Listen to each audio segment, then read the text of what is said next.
Josué, l'historicité de la conquête de Jéricho. Alors, est-ce qu'il y a réellement eu des conquêtes ou non? C'est ce qu'on va essayer de voir ensemble. Alors, on annonce tout de suite, c'est un mythe. Il n'y a jamais eu de conquête de Jéricho.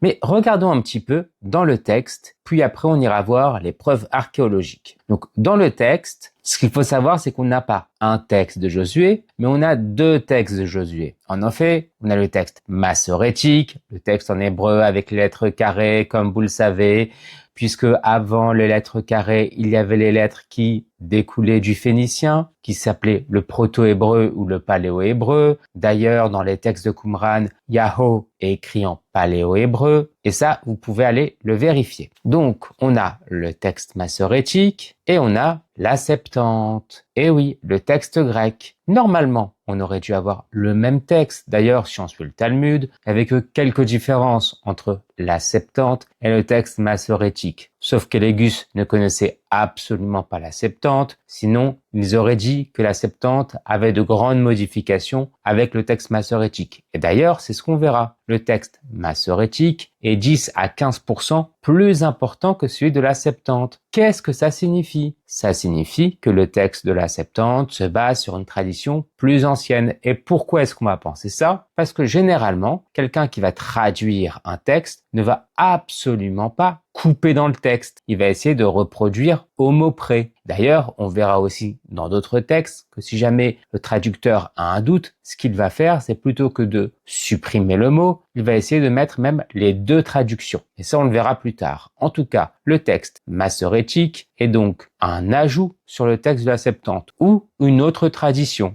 Mais bon, de toute façon, aussi bien dans le texte de la Septante que dans le texte massorétique, on parle de la conquête de Jéricho. Donc c'est pas ça qui va nous aider à savoir si ça s'est réellement déroulé ou non. Mais en tout cas, ce qu'on peut dire, c'est qu'il y a déjà deux traditions. Donc on part sur des mythes et des légendes, plus que sur une réalité historique. Même si on pourrait nous dire, oui, mais c'est juste deux versions de l'histoire. Mais à la fin, l'histoire s'est réellement déroulée.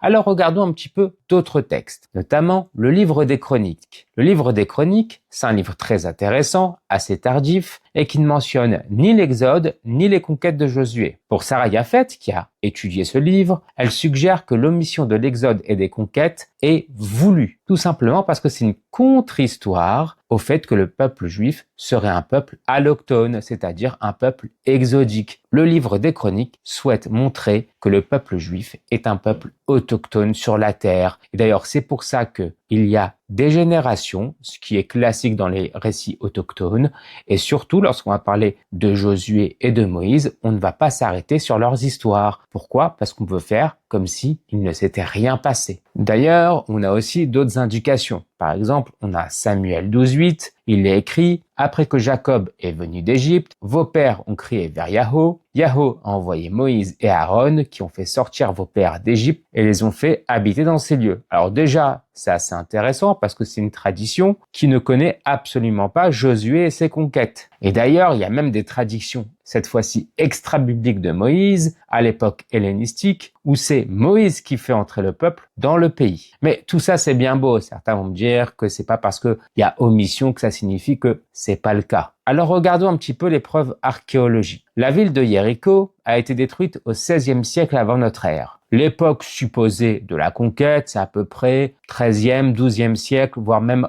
XIe siècle avant notre ère. D'ailleurs, à partir de la conquête supposée, Jéricho n'avait plus de murailles. Pour Israël Finkelstein, il n'y a aucune preuve archéologique de conquête entre le XIIIe et le XIIe siècle avant notre ère, sauf pour un seul peuple qui sont venus et qui ont tout détruit, les fameux Philistins. Les Philistins qui débarquent au XIIIe, XIIe siècle et que Abraham, qui a vécu au XVIIIe, XVIe siècle, les a rencontrés. Un petit mytho, ce Abraham, ou peut-être on a juste construit un mythe. À vous de choisir. Soit il est mytho, soit on a construit un mythe. Mais ça peut pas être autre chose. Et en fin de compte, la naissance d'Israël, Israël en tant que peuple, commence à émerger à partir du XIIe siècle avant notre ère, avec notamment la fameuse stèle de Meremta, où là, ce n'est pas encore une entité politique, mais ça commence à devenir petit à petit un peuple. Bien entendu, ce n'est pas le peuple d'Israël tel qu'on le connaît aujourd'hui, tel qu'il s'affilie, mais ça commence à venir petit à petit, avec bien entendu plusieurs divinités, avec la méconnaissance de nombreuses traditions, mais ça commence à être un peuple qui se rattache à elle et qui veut se nommer Israël. Et donc, ce qu'il faut retenir, c'est que Israël est un peuple autochtone de Canaan et que la seule différence qu'a le peuple Israël par rapport à ses voisins, ce n'est pas l'ethnie, mais tout simplement, c'est la théologie. Au final, la bataille de Jéricho est un mythe, mais la question c'est pourquoi a-t-on écrit ces mythes? Pourquoi a-t-on écrit ces fameux génocides pour conquérir la terre? D'ailleurs, ces mythes-là vont être regrettés par la suite. Notamment, on peut l'observer avec le livre des Chroniques. Donc, pourquoi cela? Ça, c'est ce qu'on va essayer de comprendre tout au long de ces podcasts. Pourquoi Josué a été écrit et pourquoi il a été écrit de cette façon.